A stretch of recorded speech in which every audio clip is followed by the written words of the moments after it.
semoga sehat selalu. Di video kali ini, saya menceritakan kisah Nabi. Salah satu kisah Nabi umat Islam. Siapa yang tahu? Ya, Nabi besar Muhammad SAW. Di sini saya akan menceritakan beliau lahir sampai beliau wafat. Untuk itu, mari kita tonton. Selamat menyaksikan. Nabi Muhammad SAW lahir di Mekah pada hari Senin, tanggal 12 Rabiul Awal, sekitar tahun 570 Masehi atau tahun gajah. Kenapa sih disebut tahun gajah? Karena pada saat Nabi Muhammad SAW dilahirkan, datanglah segerombolan pasukan gajah yang dipimpin oleh Abraha Habasyah yang ingin menghancurkan Ka'bah. Pada malam saat Nabi Muhammad SAW lahir, Aminah merasa hatinya penuh ketenangan. Semesta alam diselimuti beragam aroma wangi Nabi Muhammad. Nabi Muhammad lahir dalam keadaan sujud beribadah, berzikir dalam doa. Setiap bayi yang dilahirkan nangis, namun Nabi Muhammad tidak menangis. Kata pertama yang diucapkannya adalah Allah, kemudian umatku. Nabi Muhammad lahir dalam keadaan yatim atau tidak mempunyai ayah. Saat usia 6 tahun, ibu Nabi Muhammad wafat. Kemudian Nabi Muhammad dirawat oleh kakeknya, yaitu Abdul Muthalib. 2 tahun kemudian sang kakek wafat. Kemudian Nabi Muhammad dirawat oleh sang paman, yaitu Abu Thalib. Sejak kecil Nabi Muhammad SAW sudah mengembala kambing. Nabi Muhammad terkenal dengan sikap jujur dari perkataan dan perbuatannya. Dari kecil Nabi Muhammad memiliki sifat jujur. Beliau terkenal dengan pedagang yang jujur, pemimpin yang jujur, sehingga beliau mendapat gelar Al-Amin. Nabi Muhammad menyuruh kita untuk bersikap jujur dalam kehidupan sehari-hari, karena kejujuran adalah kunci dari sebuah kesuksesan. Tidak hanya itu, Nabi Muhammad memiliki 4 sifat yang wajib kita ikuti. Yang pertama, sidik. Apa sih sidik itu? Sidik artinya benar. Nabi Muhammad selalu berkata benar dalam menyampaikan wahyu yang bersumber dari Allah Subhanahu wa Ta'ala. Nah, untuk itu, mari kita terapkan sifat sidik dalam kehidupan sehari-hari agar kita selalu berkata jujur dan tidak berbohong. Nah, yang kedua, amanah. Apakah kita sudah amanah dalam kehidupan sehari-hari? Mari kita simak bersama. Apa sih amanah itu? Amanah artinya dapat dipercaya. Para rasul mempunyai sifat amanah dalam menjalankan tugasnya yang diperintahkan oleh Allah Subhanahu wa Ta'ala. Mari kita terapkan sikap amanah pada kehidupan sehari-hari agar hidup kita lebih tenang. Karena jika tidak amanah, hidup kita tidak akan tenang karena mengingkari janji. Selanjutnya ada tablik. Tablik artinya menyampaikan perintah dan larangan, yaitu Rasul selalu menyampaikan wahyu. Tentunya dalam kehidupan sehari-hari kita harus menyampaikan sesuatu yang dibolehkan dan yang dilarang.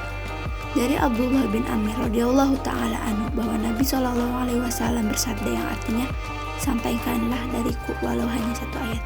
Hadis riwayat Bukhari. Dan yang terakhir ada fatonah. Fatonah artinya cerdas. Maksudnya, para rasul memiliki kecerdasan dalam menjalankan amanah, tugas, dan tanggung jawab sebagai seorang rasul. Begitupun dengan kita.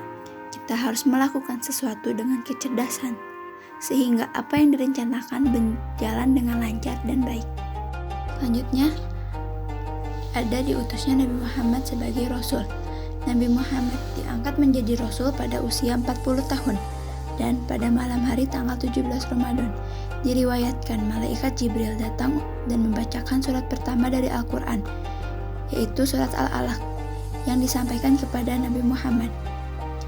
Muhammad diperintahkan untuk membaca ayat yang telah disampaikan kepadanya, namun ia mengelak dengan berkata ia tak bisa membaca.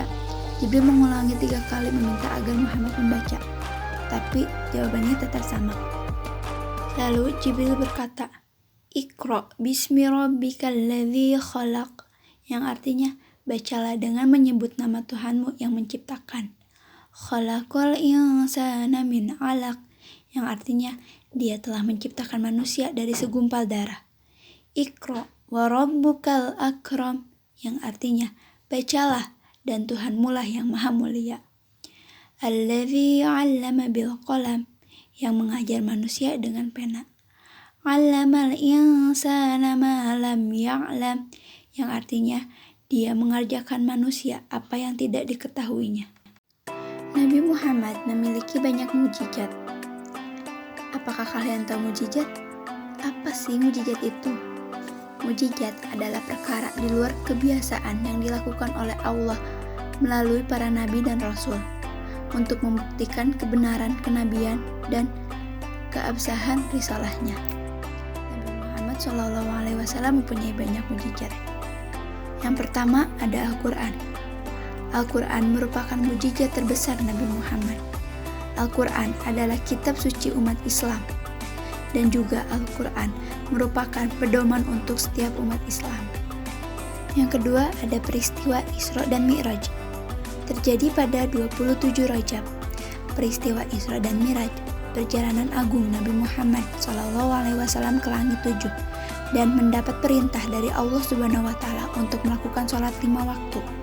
Selanjutnya, mukjizat dari Nabi Muhammad yaitu mengeluarkan air dari jari tangan. Pada hari Al-Hudaybiyah atau perjanjian, orang-orang banyak yang kehausan.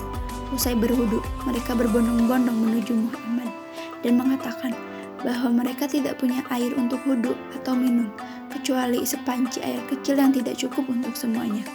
Kemudian Nabi Muhammad meletakkan tangannya ke dalam panci dan air mulai mengalir dari jari-jarinya seperti mata air. Itulah diantaranya mukjizat Nabi Muhammad SAW, dan masih banyak lagi mukjizat dari beliau. Selanjutnya ada tahun kesedihan.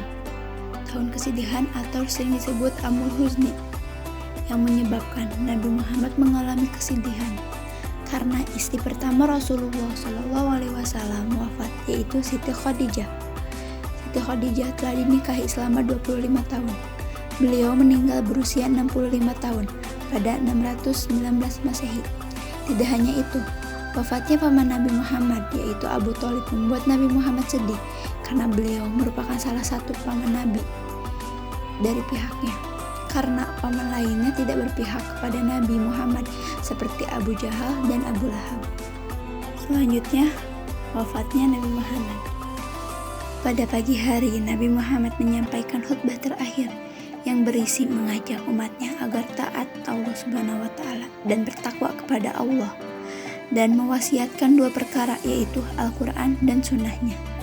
Nabi Muhammad mulai sakit di bulan Safar tahun 11 Hijriah. Beliau sakit kepala dan demam hingga akhirnya membuat suhu tubuh meninggi. Keadaan seperti ini terjadi selama kurang lebih 2 minggu. Nabi Muhammad wafat di Madinah pada tanggal 12 Rabiul Awal tahun 11 Hijriah. Abu Bakar sebagai sahabat Nabi Muhammad yang sedang tidak di Madinah. Rasulullah wafat bersamaan dengan turunnya wahyu Allah, yakni surat Az-Zumar ayat 30 yang artinya, sesungguhnya kamu akan mati dan sesungguhnya mereka akan mati pula.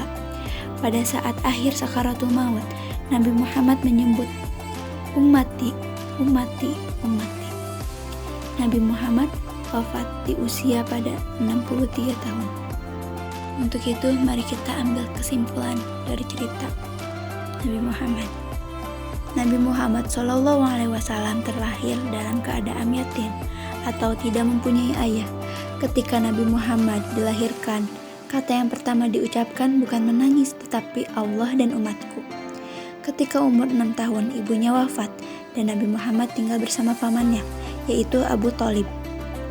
Nabi Muhammad pekerjaan sewaktu kecil yaitu mengembala kambing.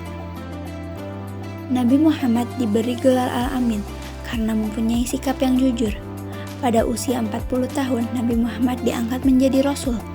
Nabi Muhammad mempunyai banyak mukjizat, yang diantaranya Al-Quran, peristiwa Isra Mi'raj, dan mengeluarkan air dari jarinya. Nabi Muhammad mengalami tahun kesedihan karena wafatnya sang istri tercinta, yaitu Siti Khadijah, dan wafatnya pamannya, yaitu Abu Thalib. Nabi Muhammad wafat di usia 63 tahun dan meninggalkan 2 wasiat, yaitu Al-Quran dan Sunnahnya. Di akhir sakaratul maut, Nabi Muhammad menyebut ummati, ummati, ummati. Kecintaan Nabi Muhammad kepada umatnya telah dimulai sejak lahir sampai beliau wafat. Nah, mungkin itu kisah Nabi Muhammad dari awal beliau lahir sampai beliau wafat. Nah, apa saja sih sikap yang patut kita ikuti? Tentunya banyak. Kalian bisa tulis di komentar ya, apa saja tuh. Misalnya sikap yang jujur ataupun yang lainnya. Oke, saya mungkin sampai sini saja. Mohon maaf bila ada kata-kata yang salah. Dan terima kasih atas partisipasinya. Jangan lupa like, comment, and subscribe. Assalamualaikum.